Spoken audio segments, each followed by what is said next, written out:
छत्रपती शिवराय काय आले पाहिजे। उद्या आपण करोड रुपये कमवल, परंतु ज्या विचार छत्रपती शिवरायांनी आपल्याला दिलेला आहे, हा विचार माणसं जोडण्याचा विचार छत्रपती शिवरायांनी आपल्याला दिलेला आहे, तो विचार आपण खऱ्या अर्थानं लिहितो का, तो विचार आपण खऱ्या अर्थानं पेलतो का, हा प्रश्न प्रत्येक मावळ्याने विचारला पाहिजे।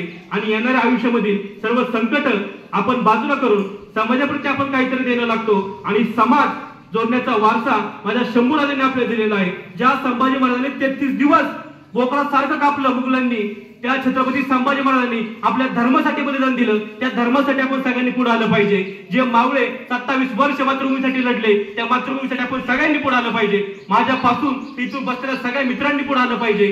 त्याच अर्थानं खऱ्या अर्थानं आपलं शिक्षण हे सार्थकी लागल। शिक्षण वाघिणीचं दूध आहे, ते सगळ्यांनी घ्या। त्याच्याही पलीकडे जाऊन आपल्यामध्ये ज्या कला असतील, आपल्यामध्ये व्यावसायिक गुण असेल, तो गुण आपण सगळ्यांनी जोपासा। आणि आयुष्यामध्ये फक्त एक गोष्ट लक्षात ठेवा की आपण त्या बापाची लेकर आहोत की ज्या बापाचा वसा आपल्याला संघर्षाचा आहे। आपण त्या शिवरायांचे मावळे आहोत की ज्या शिवरायांनी सांगितलेलं आहे, कितीही कठीण परिस्थिती आले तरी शिवरायांचे रूप आठवा।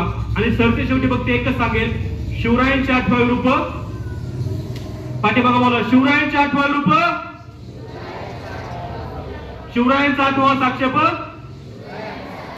या भूमंडळी, शिवरायांचे कैसे बोलणे, शिवरायांचे कैसे चालणे, शिवरायांची सलगी देणे कैसे असे, सकल सुखांचा, सकल सुखांचा, सकल सुखांचा केला त्याग, म्हणून अवतरला आजचा हा योग, म्हणून अवतरला आजचा हा योग। आयुष्यात प्रत्येक गोष्ट लक्षात असू द्या की छत्रपती शिवरायांनी आपल्या सर्वांसाठी सकल सुखांचा त्याग केलाय।